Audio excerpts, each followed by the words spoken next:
नमस्कार. इंद्रधनुष्याच्या या भागात आपलं हार्दिक स्वागत. आज आपल्या भेटीला लातूरचे नुकतेच त्यांचा कालावधी पूर्ण केल्यामुळे एका अर्थाने पायउतार झालेले महापौर विक्रांत गोजमगुंडे येत आहेत. अतिशय तरुण, तडफदार आणि कामाची उमेद असलेला, लोकांमध्ये मिसळणारा. मुळात विक्रांत गोजमगुंडे यांचे वडील विक्रम गोजमगुंडे हे लातूरचे नगराध्यक्ष होते आणि त्यांचा मुलगा लातूरचा महापौर झाला. अर्थात तो काही लगेच नगरसेवक निवडून आला आणि महापौर झाला असं घडलं नाही. पहिले 5 वर्ष मागच्या टर्ममध्ये ते नगरसेवक होते. नगरसेवक झाल्यानंतर प्रभागाचे अध्यक्ष, परिवहन समितीचे सभापती, स्थायी समितीचे सभापती अशी पदं त्यांना मिळाली. आणि त्यानंतर जेव्हा निवडून आले तेव्हा सत्ता भाजपकडे गेली व पुढच्या 2.5 वर्षाच्या कालावधीत जेव्हा महापौरांची निवडणूक लागली, अल्पमतात असतानाही गोजमगुंडेंनी जादू केली आणि बहुमतात असलेला भाजप अल्पमतात राहिला व विक्रांत गोजमगुंडे हे महापौर झाले.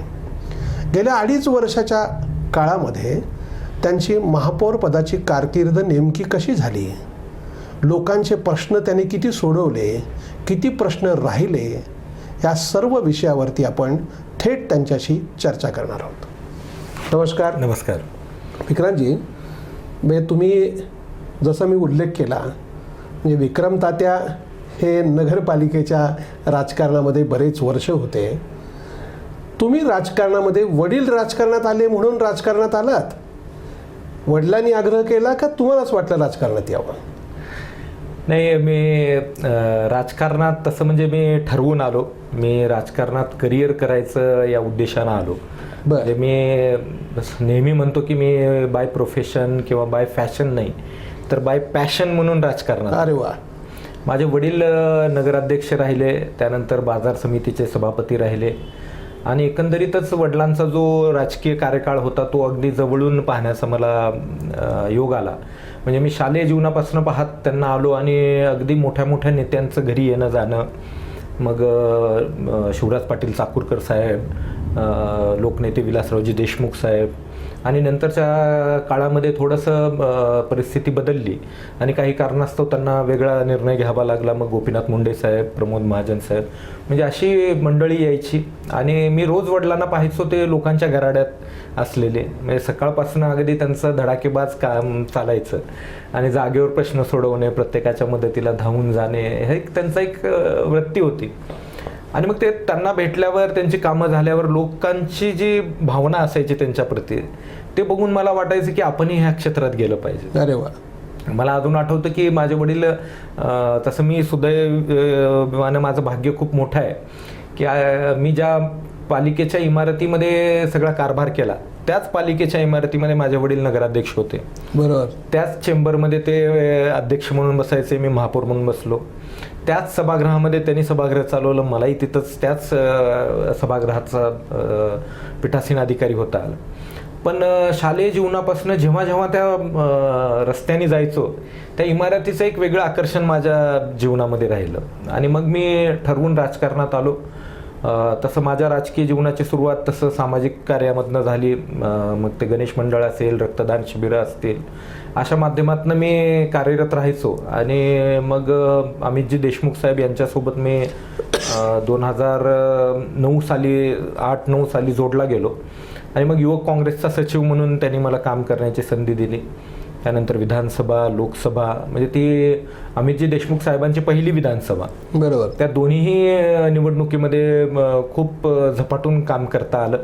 3 प्रभागाची जबाबदारी त्यांनी माझ्यावर दिलेली होती.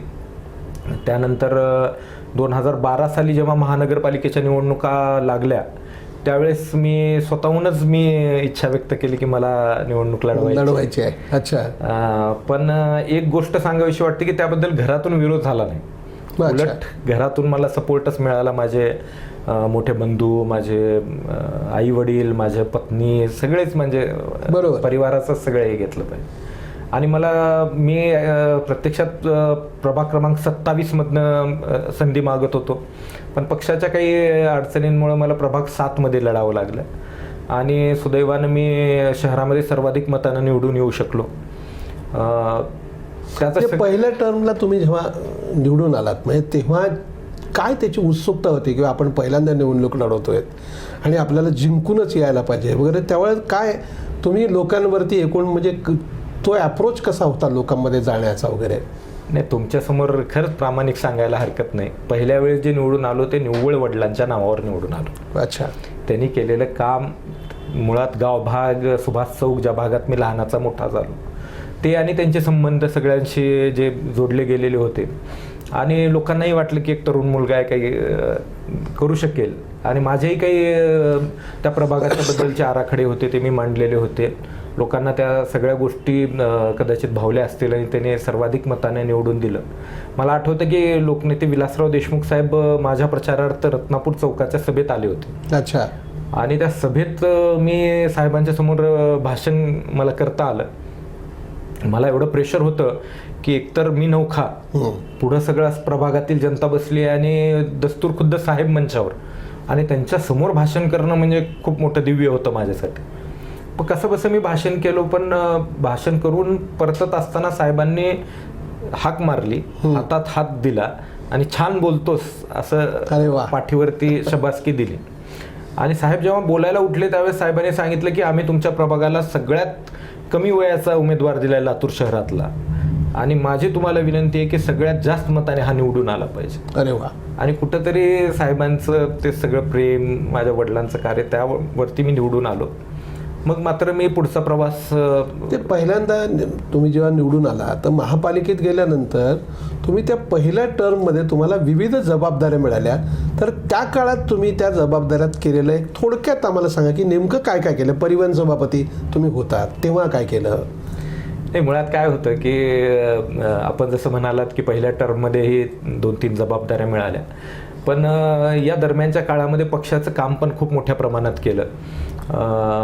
कुठल्याही महापालिकेतली पदाधिकारी पदाची जबाबदारी नसताना युवक काँग्रेसचा अध्यक्ष म्हणून पुन्हा एक जबाबदारी माझ्यावर होती. निवडणुका होत्या, त्या विधानसभा लोकसभेच्या निवडणुकीत पुन्हा खूप पळालो, खूप काम केलं. मग प्रभाग समितीचा सभापती मला केलं गेलं. मग त्या भागातले म्हणजे त्यावेळेस ते पहिलीच वेळ होती की प्रभाग समितीचं सभापतीपद हे निर्माण झालं. मग त्या भागातल्या रचना निर्माण करण्यामध्ये मला योगदान देता आलं. त्यानंतर परिवहन समितीचा सभापती झालो आणि त्याच काळामध्ये दुष्काळाला सुरुवात झाली होती आणि टँकरने पाणी पुरवठा करायला सुरुवात झाली 2015-16. मग त्या दरम्यान पूर्ण शहराचे आराखडे आम्ही बनवले, टँकरचं मॅपिंग केलं, कारण टँकर कमी, मुळात पाणी कमी आणि पाणी पुरवायचं आहे लातूरला, त्याच्यात वाद व्हायला नको. मग त्यावेळेस सुधाकरजी तेलंग साहेब आयुक्त होते आणि त्यावेळेस बसून आम्ही एक व्यवस्थित नियोजन त्या सर्व गोष्टींचं केलं, त्याला गती दिली. त्याच वेळी महानगरपालिकेच्या माध्यमातून सिटी बस सेवेला प्रारंभ केला. बरोबर. केंद्र सरकारचा निधी आम्हाला मिळालेला होता, त्यामधनं काही वाहनं विकत घेतली, 3 वाहनं विकत घेतली आणि पहिल्यांदा सिटी बस सेवा प्रारंभ केली. तुम्हालाही आठवत असेल कारण सिटी बसमध्ये पत्रकार परिषद आपण घेतली होती, वेळेस उपस्थित होतात. त्यानंतर मग मात्र मला स्थायी समितीचं सभापती म्हणून काम करता आलं आणि भीषण दुष्काळ त्या काळात होता. मग पुन्हा रेल्वेनं पाणी आलेलं होतं, त्याचं सगळं नियोजन करायचं, ते गावात पोचवायचं, या सगळ्या गोष्टी करत असताना काही विकासात्मक कामांना त्या काळात गती देता आली. आणि मग त्यावेळेस मला कळालं की प्रशासकीय जबाबदाऱ्या पार पाडणं किती मोठं काम असतं. मी स्वतःला तसा सुदैवी समजतो की अगदी तरुण वयात ह्या सगळ्या जबाबदाऱ्या मला पार पडता आल्या आणि माझ्या नेत्यांनी मला तो विश्वासानं ते सोपवलं. पण ह्या सगळ्या करत असताना लातूरकरांच्या जबाबदारीचं ओझं, प्रशासकीय अडचणी, पैशाच्या कमतरता, नियोजनाचा अभाव, हे सगळं लक्षात घेऊन 10 महिन्याचा कार्यकाल तसा मला मिळालेला होता. पण त्या काळातही नियोजनबद्ध विकासाची कामं ही आम्हाला त्या ठिकाणी नेता आली आणि पुढची 2-3 वर्ष तीच कामं महानगरपालिकेला पुढं कामाला आली. अशा पद्धतीनं तो एक प्रवास होता. त्या तुमच्या दुसऱ्या टप्प्यामध्ये जेव्हा तुम्ही दुसऱ्यांदा निवडणुका झाल्या, पहिल्या 5 वर्षाच्या कारकीर्द तर तुमची सत्ता होती महापालिकेमध्ये आणि एकही नगरसेवक नसलेला भाजपच्या हाती सत्ता गेली आणि तुम्हाला विरोधी पक्षामध्ये बसावं लागलं. त्यामुळे पहिल्या टर्मचे जे 2.5 वर्षाचा जो कालावधी गेला त्यात तुमची भूमिका कशी राहिली?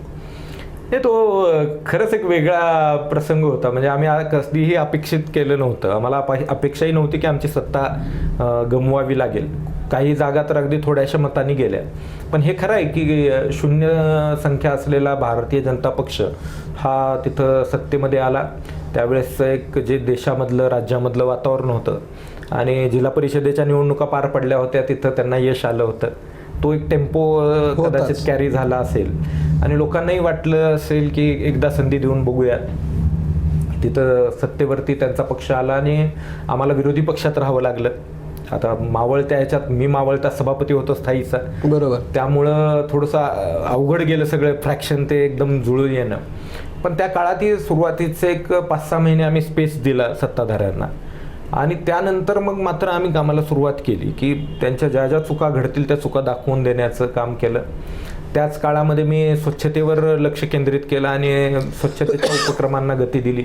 माझ्या प्रभागात पहिला स्वच्छतेचा उपक्रम राबवला, ज्यामध्ये आम्ही कचरा वर्गीकरण करून देणाऱ्यांना सोन्याची नथ, चांदीची नाणी, पैठणी अशी बक्षिसं दिली. स्वखर्चानं मी खत निर्मिती प्रकल्प उभारला. अच्छा. आजही 5 वर्ष झालं तो प्रकल्प सुरू आहे. तो मराठवाड्यातला एकमेव प्रकल्प आहे जिथं प्रभागातील कचरा प्रभागातच कुजवला जातो आणि त्याचा खत बनवला जातो. अच्छा. आणि खूप कामं करता आली. त्याच काळात एका परिवारानं स्वतःच्या मुलीचं नाव स्वच्छता ठेवलं आमच्या सगळ्या कामांचं. तो देशभर गाजला विषय. हो, देशभर गाजला. अगदी पंतप्रधान महोदयांनी त्याचं ट्विट केलं, त्याच्यावरती भाष्य केलं. बरोबर. तत्कालीन मुख्यमंत्र्यांनी त्याचं ट्विट केलं. म्हणजे तिथपर्यंत तो विषय गाजला. अगदी मला तुम्हाला सांगायला हरकत नाही, कलकत्ता, गाझियाबाद, मुंबई, दिल्ली इथून रेडिओवरती माझ्या मुलाखती झाल्या. म्हणजे देशभर तो विषय गेला, कारण ती स्वच्छता नाव असणारी पहिली मुलगी ठरली होती. बरोबर. पाण्याचा विषय असेल, इतर रस्ते नाल्यांचे विषय असतील, त्यावर आम्ही आक्रमक व्हायचो.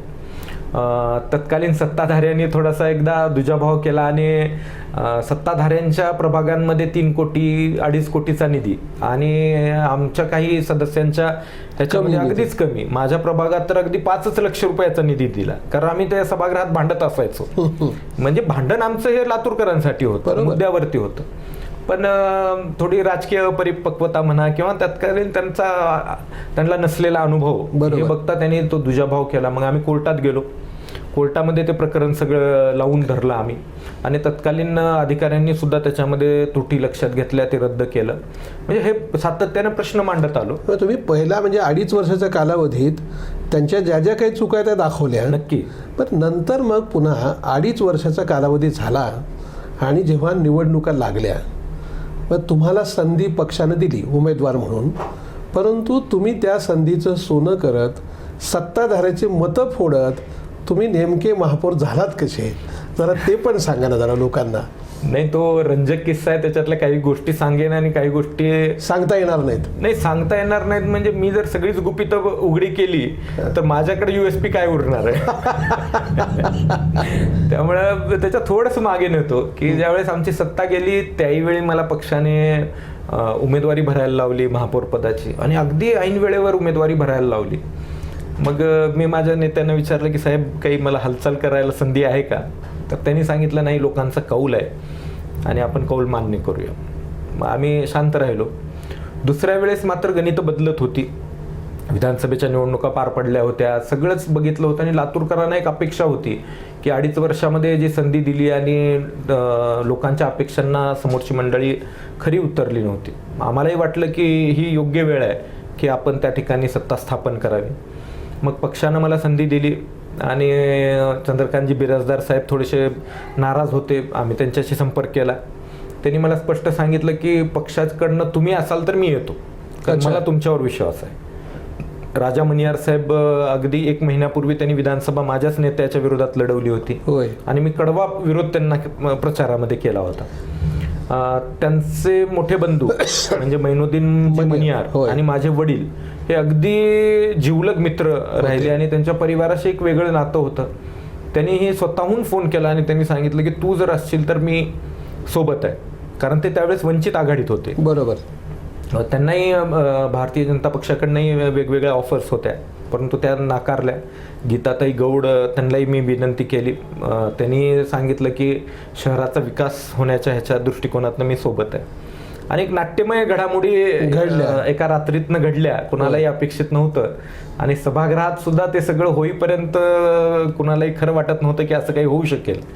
पण पक्षाने मला दिलेली संधीने दिलेला वाव आणि त्या संधीच्या दरम्यानचं केलेलं सगळ्या ज्या घडामोडी आहेत त्याच्या बळावरती त्या ठिकाणी महापौर होता आलं. उलट त्या दिवशी आमचा काँग्रेसचा एक नगरसेवक कमी होता. बरोबर. सभागृहामध्ये ते उपस्थित राहू शकले नाहीत त्यांच्या अडचणीमुळं.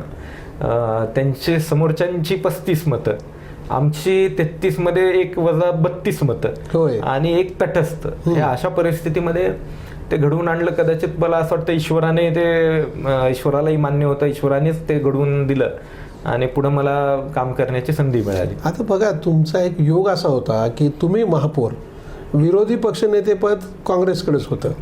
त्यामुळं दोन्ही पदं म्हणजे महापौर आणि विरोधी पक्षनेतेपद हे काँग्रेसकडे असल्यामुळं याचा लाभ तुम्हाला 2.5 वर्षामध्ये काय काय झाला? निश्चितच लाभ झालाच. पण मी म्हणजे तांत्रिकदृष्ट्या आमचं संख्याबळ कमी आणि भारतीय जनता पक्षाचं संख्याबळ जास्त. त्यामुळं सभागृह नेतेपद त्यांच्याकडं आणि विरोधी पक्षनेतेपद तांत्रिकदृष्ट्या आमच्याकडं.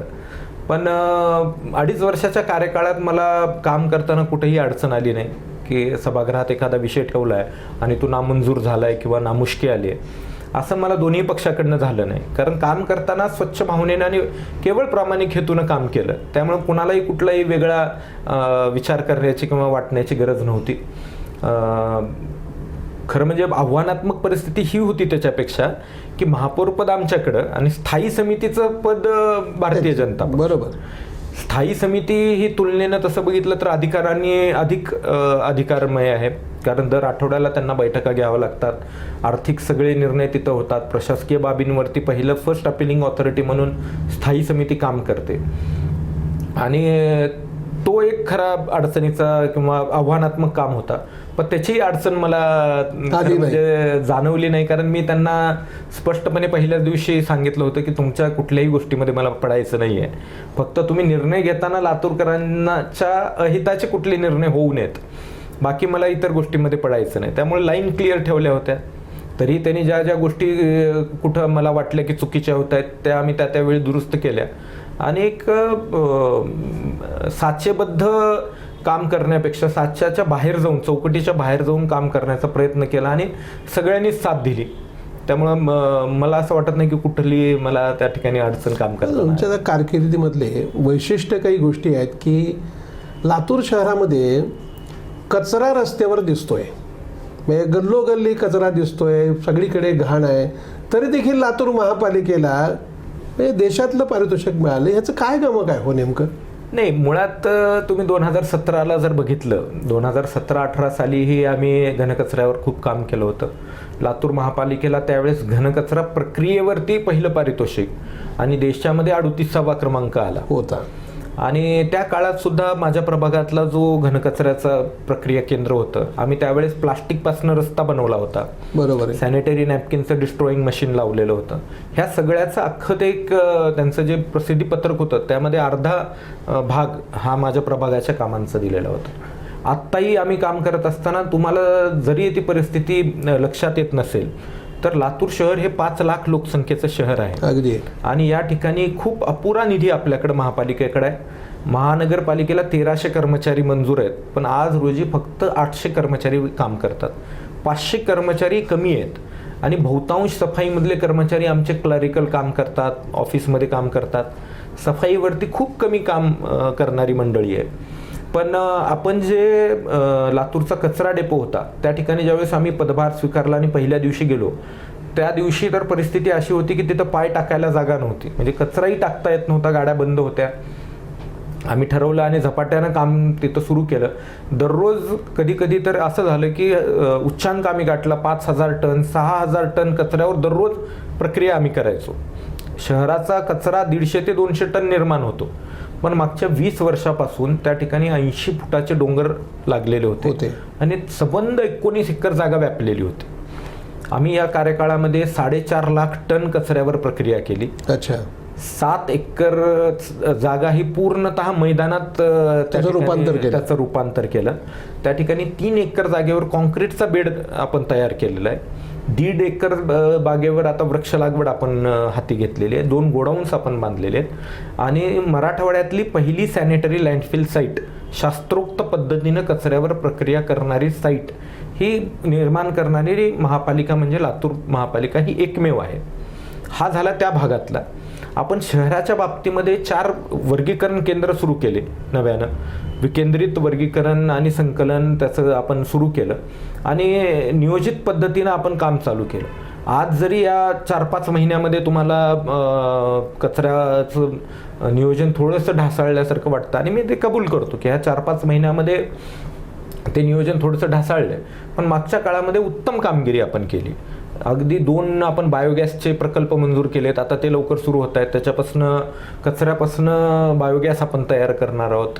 अनेक कचऱ्यावरची कामं आपल्याला सांगता येतील आणि त्या जोरावरच आपल्याला त्या ठिकाणी ODF++ हागणदारी मुक्त, ज्याला आता मराठी भाषेत म्हटलं की थोडंसं जरा अवघडल्यासारखं संकोचल्यासारखं वाटतं, पण हागणदारी मुक्तीचं ++ मानांकन आणि GFC 3 star rating, garbage free city, बरोबर, याचं 3 स्टार मानांकन, असं 5 स्टार मानांकन आपल्याला मिळालं आणि त्या ठिकाणी राष्ट्रपती महोदयांच्या उपस्थितीत ते मिळालं. आता तुमच्या प्रश्नाला अजून एक मला हे करायचंय की हे जे मानांकन मिळतं तर यासाठी केंद्राची टीम प्रत्येक शहरामध्ये येते आणि ते सर्वेक्षण करतात. अगदी पेपर सोडवल्यासारखं ते पूर्ण सर्वेक्षण असतं, त्यामुळं कुठेही त्याच्यामध्ये मॅनिप्युलेशन आपल्याला करता येत नाही आणि या सगळ्या गोष्टीचं परिपाक म्हणजे आपल्याला ते पारितोषिक मिळालं होतं.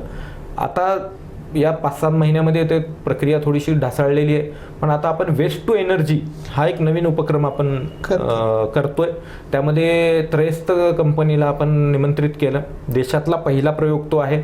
ती कंपनी 8 ते 10 कोटी रुपयाची गुंतवणूक स्वतः करणार आहे आणि आपण कचरा द्यायचा आहे तोही वर्गीकरण न देता आणि त्यापासनं ते चारकोल बनवणार आहेत, कोळसा, आणि पुढं वीज निर्मिती, आणि त्याच्यात आपल्याला दरवर्षी 4 कोटीची बचत, अरे वा, ही दर वर्षाला होणार आहे. हे सगळं करून मला अपेक्षा आहे की पुढच्या काळात आणखीन गती यायला मिळेल. तुम्ही फार छान मुद्दे सांगितले, पण माझ्या मनात सहज प्रश्न आला की आपण लातूर शहरवासी आहोत, म्हणजे आपल्याला गुणवत्तेत कसं यायचं ह्याचं फार स्किल चांगलं माहिती आहे आणि त्याच्यामुळे मग परीक्षा आली की आपली तयारी सुरू होते.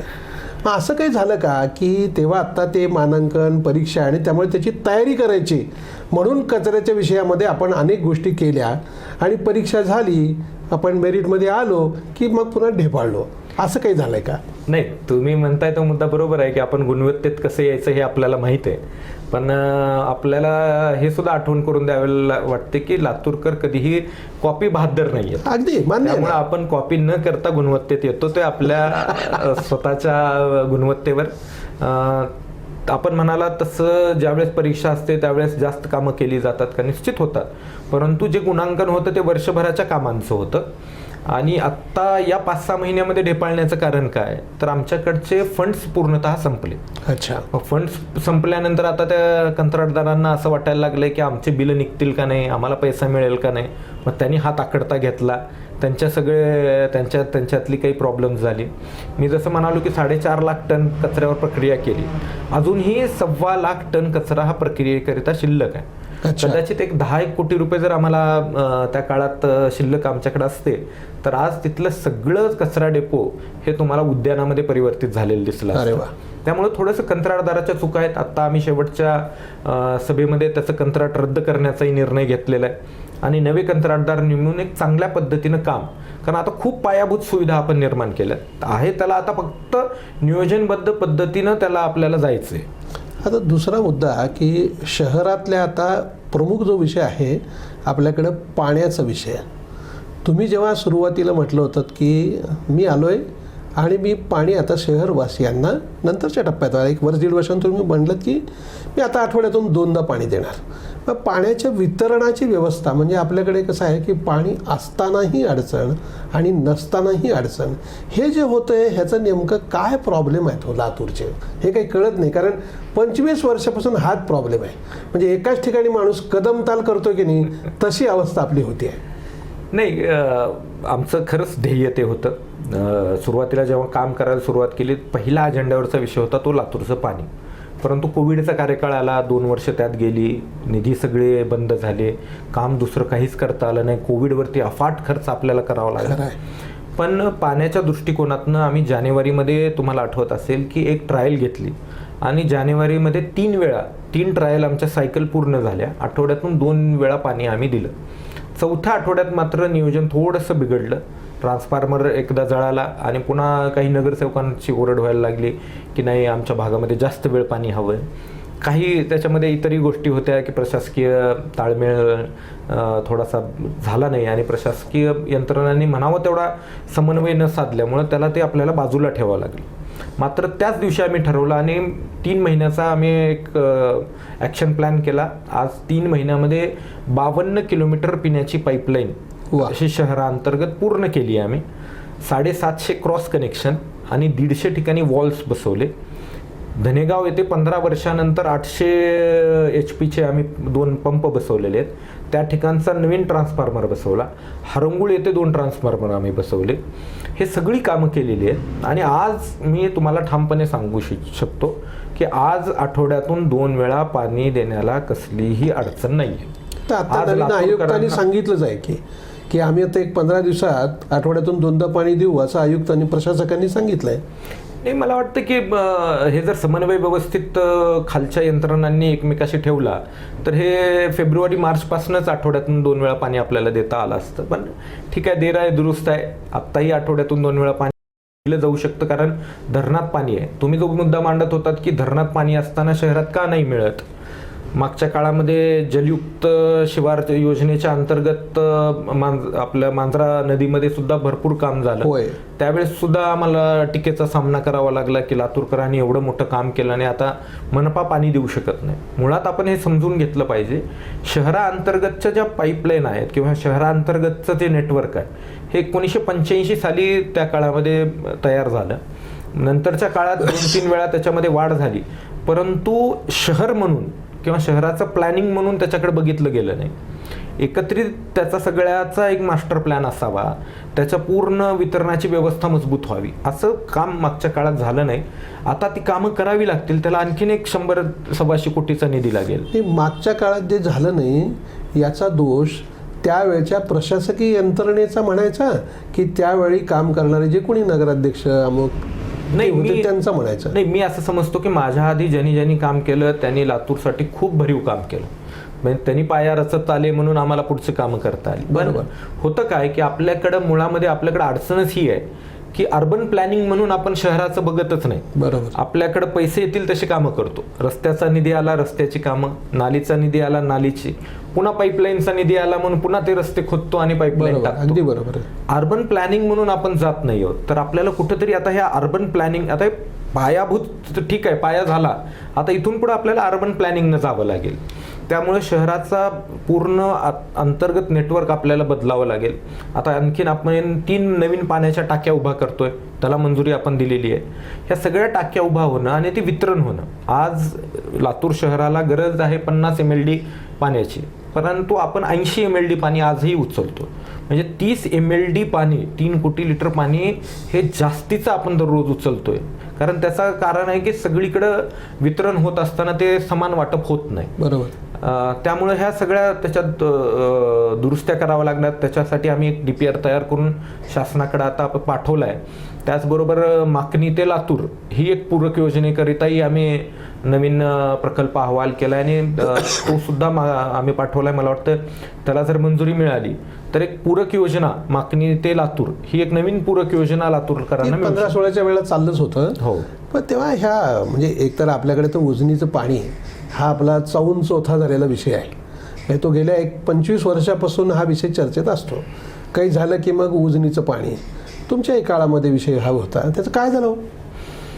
नाही, उजनीचं पाणी मिळावं ही लोकभावना आहे आणि त्याचबरोबर आपली शाश्वत गरज पूर्ण करणारं उजनी धरण हे एकमेव आपला स्रोत राहणार आहे. आणि आपल्या जिल्ह्याचे पालकमंत्री अमितजी देशमुख साहेब हे सुद्धा त्यासाठी प्रयत्नशील आहेत. मागच्या सरकारने जी मराठवाडा वॉटर ग्रीड योजना काढली होती ती या सरकारमध्ये गुंडाळली जाईल का असं वाटत होतं. परंतु पालकमंत्री महोदय त्या ठिकाणी आग्रही राहिले आणि दुसऱ्या टप्प्यामध्ये आपल्या मराठवाडा वॉटर ग्रीडच्या टप्प्यामध्ये लातूर, बीड, उस्मानाबादचाही समावेश करण्यात आला. त्यामुळे उजनीमध्ये जे वाहून जाणारं पाणी आहे ते ग्रीडच्या माध्यमातून जोडून भविष्य काळामध्ये लातूरला येईल. आता मागचे 2 वर्ष कोरोना काळात गेली आणि मग त्याच्यामध्ये कामं होऊ शकली नाही. आपल्याकडे मध्ये जलसंपदा मंत्री आले होते जयंत पाटील, आणि त्यांना आम्ही बऱ्याचपैकी प्रश्न विचारले तेव्हा ते म्हणाले आमच्याकडे लातूरचा प्रस्तावच आला नाही. काय भानगड्या, म्हणजे आपण महापालिकेने प्रस्ताव दिलेलाच नव्हता का जयंत पाटील खोटं बोलत होते? नाही, ते खोटं बोलतायत असं म्हणणं इतका मी मोठा नाही, मी खूप लहान त्यांच्यापुढे कार्यकर्ता आहे. पण त्या बैठकीला मी देखील उपस्थित होतो. त्या बैठकीमध्ये चर्चाही झाली, परंतु त्यांनी त्याची व्यावहारिकता पुन्हा एकदा तपासूया असं त्यांनी सांगितलेलं होतं.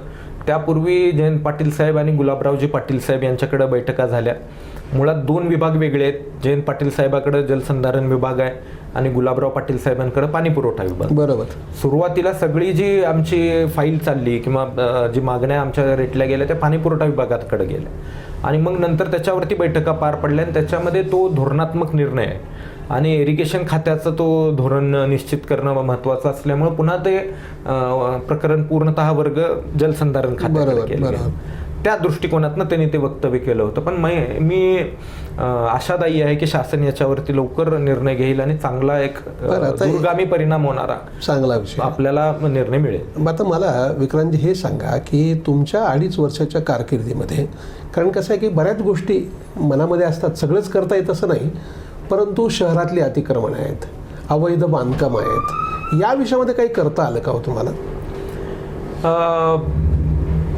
तुम्ही म्हणताय ते खरं आहे की 2.5 वर्षापूर्वी जेव्हा महापौर पदावरती विराजमान झालो त्यावेळेस खूप स्वप्न आणि खूप संकल्प डोक्यामध्ये ठेवलेले होते.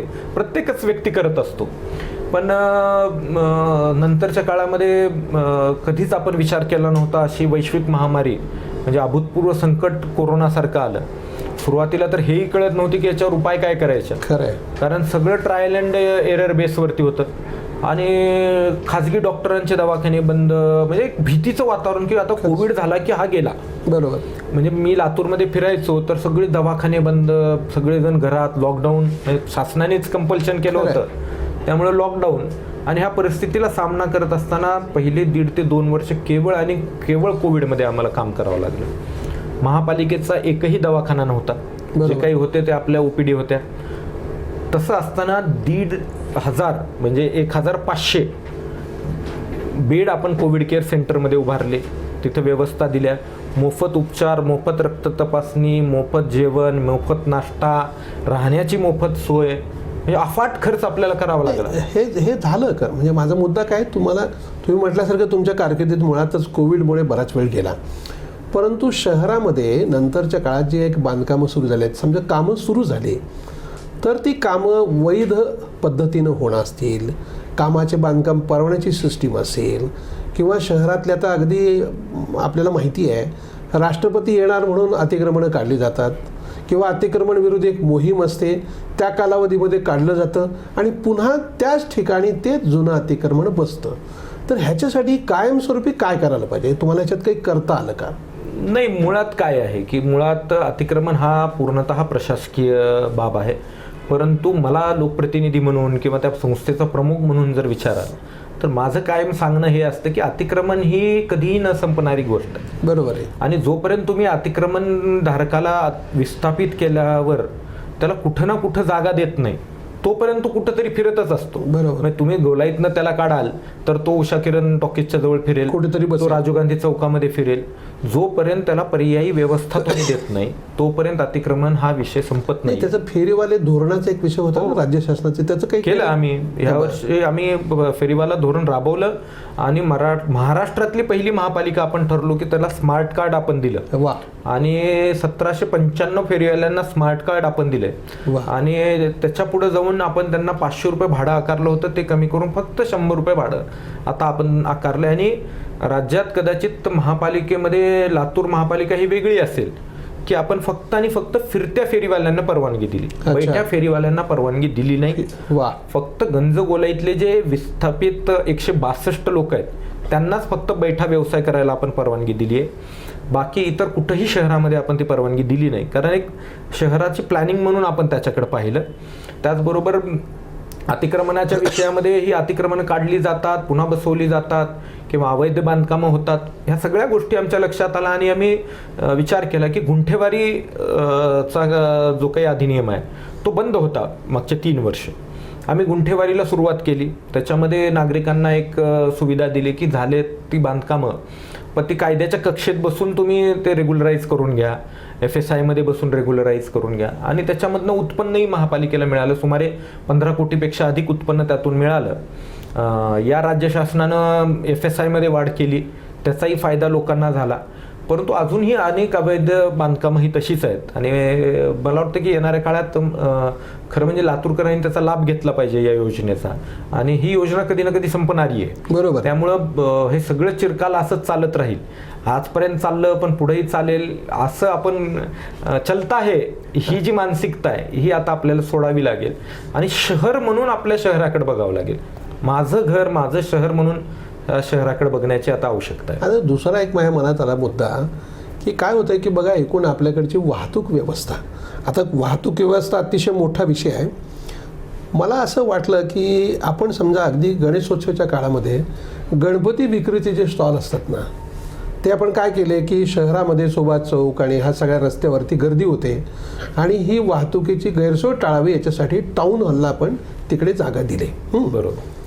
पण हे आपण करू शकलो, पण ईदच्या वेळेला सुभाष चौक आणि गोलाईचा जो परिसर असतो ना तिकडे म्हणजे दुकानांच्या समोर रात्रंदिवस जे चालू असतं ना ते आपण शिफ्ट करू शकलो नाही. त्याच्यासाठी काय करायला पाहिजे भविष्यात? म्हणजे अशा ज्या वाहतुकीच्या तात्कालिक समस्या उभ्या राहतात, कायमस्वरूपी समस्यांचा आणखीन विषय आहे पार्किंग आणि हे, तर ह्यात काय करायला हवं जे आपल्याला जमलं नाही, समजा राहून गेलं असेल, पण नेमकं काय करायला पाहिजे? नाही, मी हे स्पष्टपणे कबूल करतो की पाण्यामध्ये जसं आम्ही काही अनेक गोष्टी कमी करण्यामध्ये कमी पडलो तसंच पार्किंग हा विषय शहराचा त्यामध्ये आम्ही नक्कीच पडलो हे स्पष्टपणे मी कबूल करतो.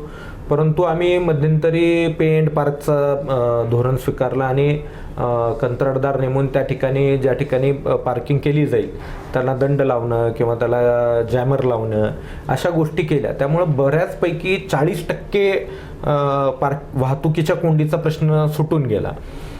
कुठेही आता वेडी वाकडी वाहनं तुम्हाला शहरामध्ये लागलेली दिसणार नाही.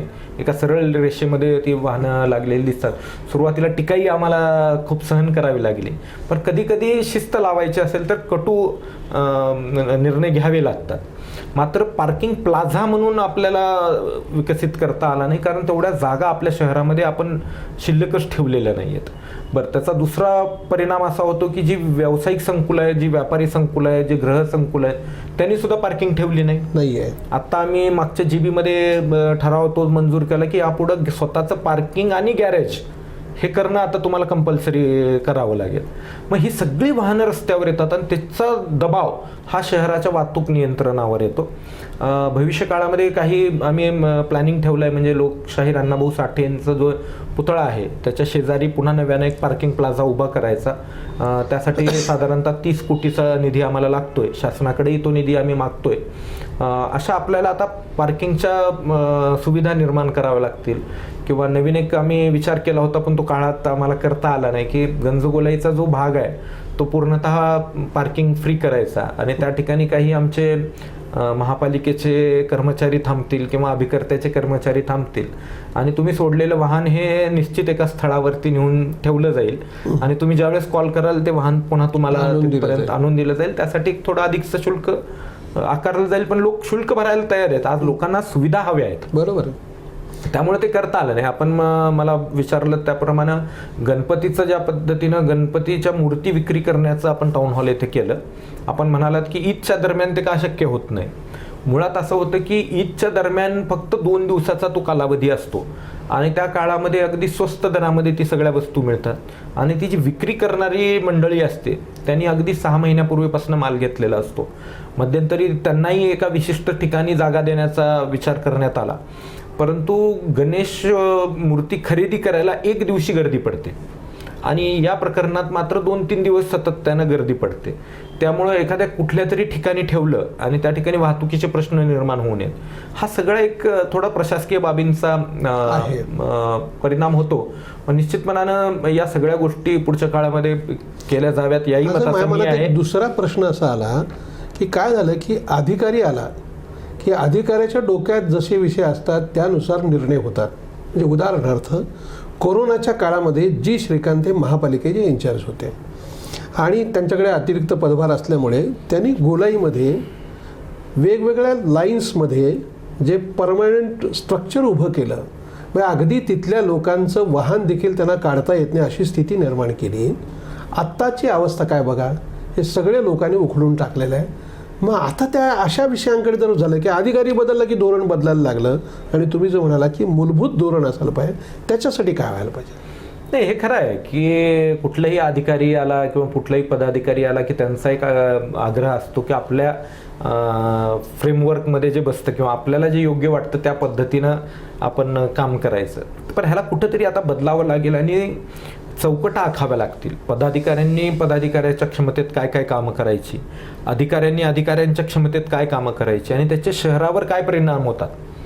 बऱ्याचदा आपण एखादा निर्णय घेत असताना, मग मी आलो त्याच्यामध्ये, अनेकदा निर्णय घेत असताना आपण लोकभावना समजूनच घेत नाही किंवा लोकांची मतंही घेत नाही. कधी कधी आपण ती मतं आपली लादत असतो. त्या पद्धतीनं आता त्या काळात जी श्रीकांत साहेबांनी अतिशय उत्तम काम लातूरसाठी केलं. कोविडमध्ये मला त्यांच्यासोबत काम करण्याची संधी मिळाली आणि खूप उत्तम त्यांच्याकडनं सेवा लातूरकरांची झाली. गंजगोलाईमध्ये जे व्यापाऱ्यांची दुकानं आहेत तिथं जे परमनंट पोल्स उभे केलेले आहेत त्यामुळे त्यातला व्यापार थोडासा कमी झाला, तिथल्या व्यापाऱ्यांना अडचण आल्या. ह्या गोष्टी जरी खऱ्या असल्या तरी ते त्या काळात करणं आवश्यक होतं लॉकडाऊनच्या. आता मात्र ते सगळेच काढण्याकरिता आम्ही सूचना दिलेल्या आहेत आणि ते पोल्स कायमस्वरूपी हटवण्याचंही आम्ही त्या ठिकाणी सांगितलेलं आहे. नवीन जे अधिकारी येतात त्यांच्या डोक्यात नवीन कल्पना असतात, इतर शहरांमध्ये काहीतरी बघितलेलं असतं, पण प्रत्येक शहराचा एक वेगळा टेस्ट असतो. बरोबर. इथल्या लोकांचा एक वेगळा टेस्ट आहे, इथल्या लोकांच्या आवडी वेगळ्या आहेत, गरजा वेगळ्या आहेत, इथल्या लोकांचं रिॲक्ट होण्याची पद्धत वेगळी आहे. लातूरबद्दल म्हणाल तर आपली मंडळी खूप शोषिक आहे, खूप सुसंस्कृत आणि खूप शोषिक आहे, परंतु त्याचा गैरफायदा सुद्धा काही लोकांनी घेऊ नये या मताचाही मी आहे. त्यामुळे एक शहर म्हणून सगळं नियोजन करत असताना लोकांना काय आवडतं, लोकांना काय अभिप्रेत आहे या दृष्टिकोनातनं खरं म्हणजे कामं केली पाहिजे. आता बघा की आणखीन एक महत्त्वाचा मुद्दा आहे की इतके वर्ष झालं आपण बघतोय की शहरवासियांना आपण ज्या काही सुविधा देतो, म्हणजे समजा गटारी असतील, लाईट आहे, रस्त्याचे सगळेच विषय आहेत, ह्या सुविधा दिल्यानंतर त्यांच्याकडनं आपण कर वसुलीची अपेक्षा करतो.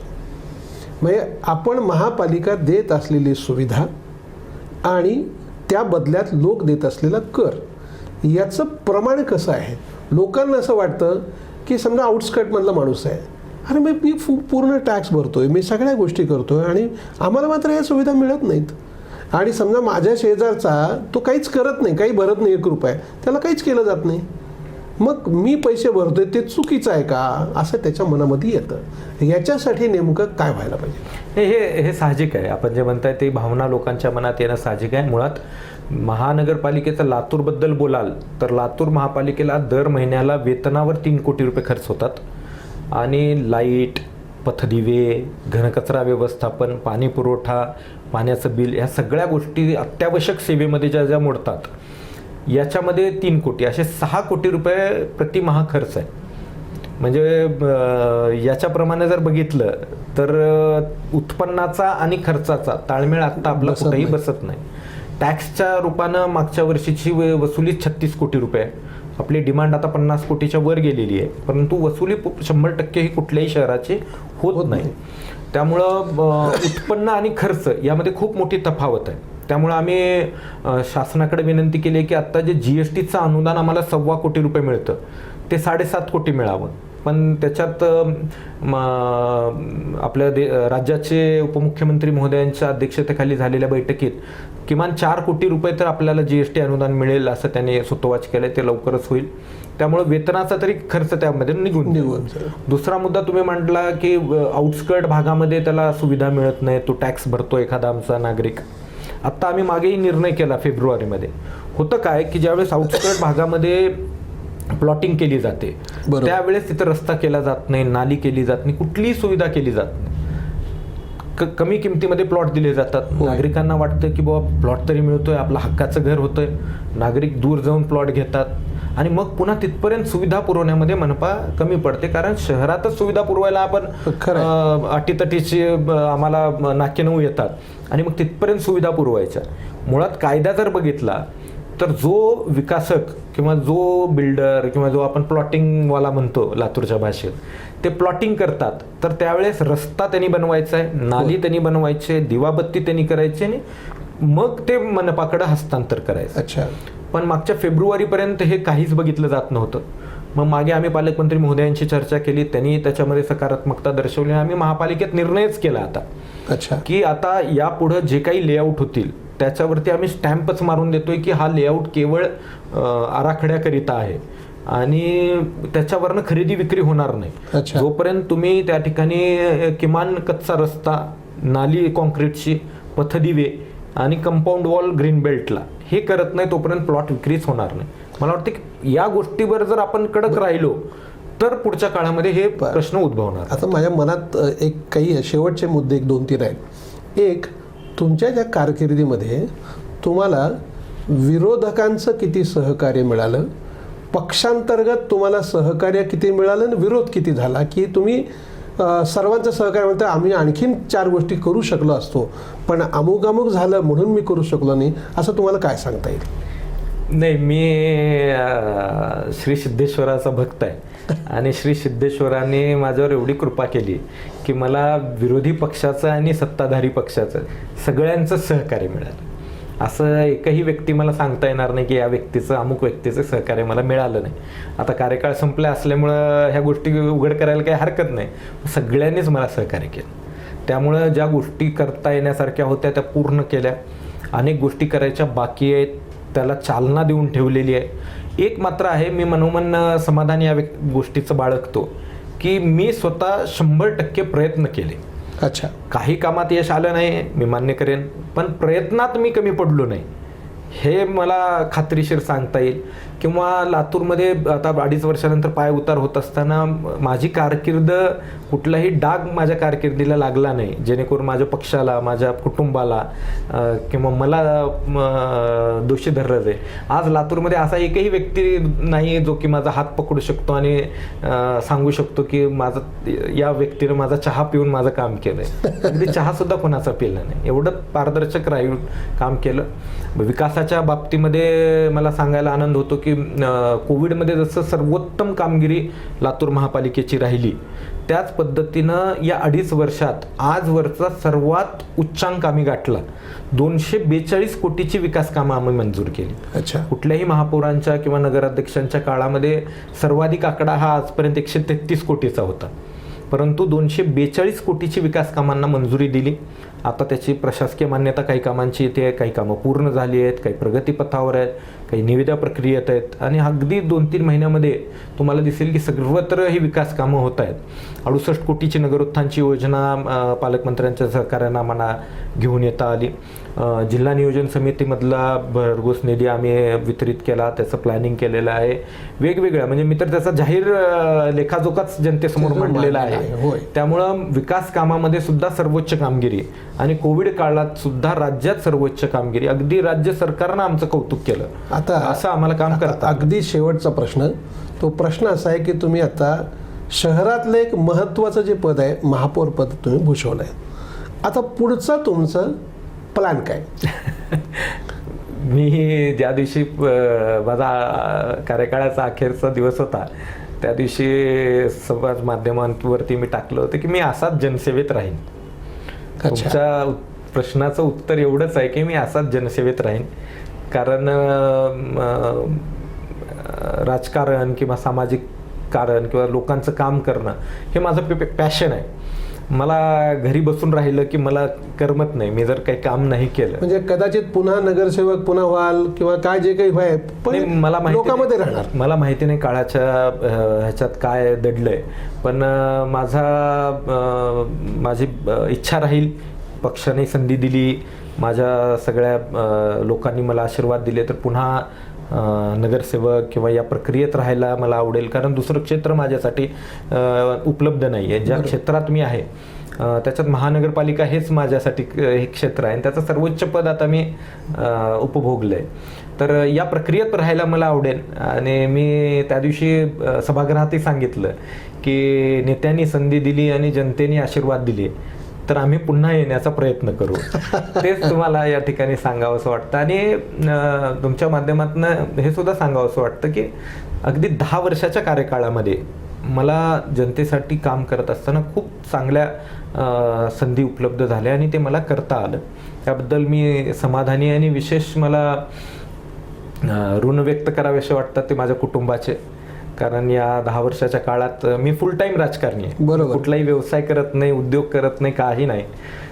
माझं सगळं घरचं प्रपंच किंवा सगळं हे माझे भाऊ बघतात. मोठे भाऊ पाहतात. त्यांनी जो खंबीर साथ दिली, माझ्या पत्नीनी जे एवढं 10 वर्षात त्यांनी सहनशीलता दाखवली. म्हणजे मला जेव्हा पहिली मुलगी झाली त्यावेळेस मी विधानसभेच्या प्रचारात होतो. अच्छा. आणि प्रचार संपला आणि मी त्याला ज्यावेळेस जवळ घ्यायचो त्यावेळेस ती मला ओळखायची नाही. अगदी ती 3-6 महिन्याची होती. मला मुलगा झाला त्यावेळेस कोविड आलेला होता. मार्चमध्ये लॉकडाऊन झाला आणि मे मध्ये त्याचा जन्म झाला. त्याही काळात मला त्यांना वेळ देता आला नाही. त्यांनी खूप मोठा त्याग केला. आणि माझे आई वडील खऱ्या अर्थाने ज्यांच्यामुळे मी इथं आहे त्यांचंही मला आभार व्यक्त करावे वाटतात. माझे मित्रपरिवार, तो खूप मोठा मित्रपरिवार आहे आणि पहिल्या दिवसापासून निस्वार्थपणे माझ्या पाठीशी उभे राहिले. माझ्या नेत्यांचं तर मला आभार व्यक्तच करावे वाटते. त्याच्यामध्ये अमित देशमुख साहेब आहेत, दिलीपराव देशमुख साहेब आणि धीरज देशमुख साहेब. विशेष मला उल्लेख तुमचा ह्याच्यात असा करावा वाटतो की मी अनेकदा सांगत आलो आहे की मला लातूरच्या पत्रकारांनी किंवा संपादकांनी मला खूप दिलं. माझं केलेलं काम मांडणं असेल किंवा मला घडवणं असेल, याच्यामध्ये लातूरच्या पत्रकारितेचा खूप मोठा सहभाग आहे. त्याच्यात तुम्ही आलात. तुम्ही अगदी वडिलांप्रमाणे आम्हाला वेळोवेळी सल्ला दिला, मार्गदर्शन देत आलात. त्यामुळे तुमचे आभार खरं म्हणजे मानले पाहिजेत. धन्यवाद. आपण इतका वेळ दिलात, मनापासून आभार. आपल्याला हा जर व्हिडिओ आवडला असेल तर तो लाईक करा, फॉरवर्ड करा व सबस्क्राईब करा.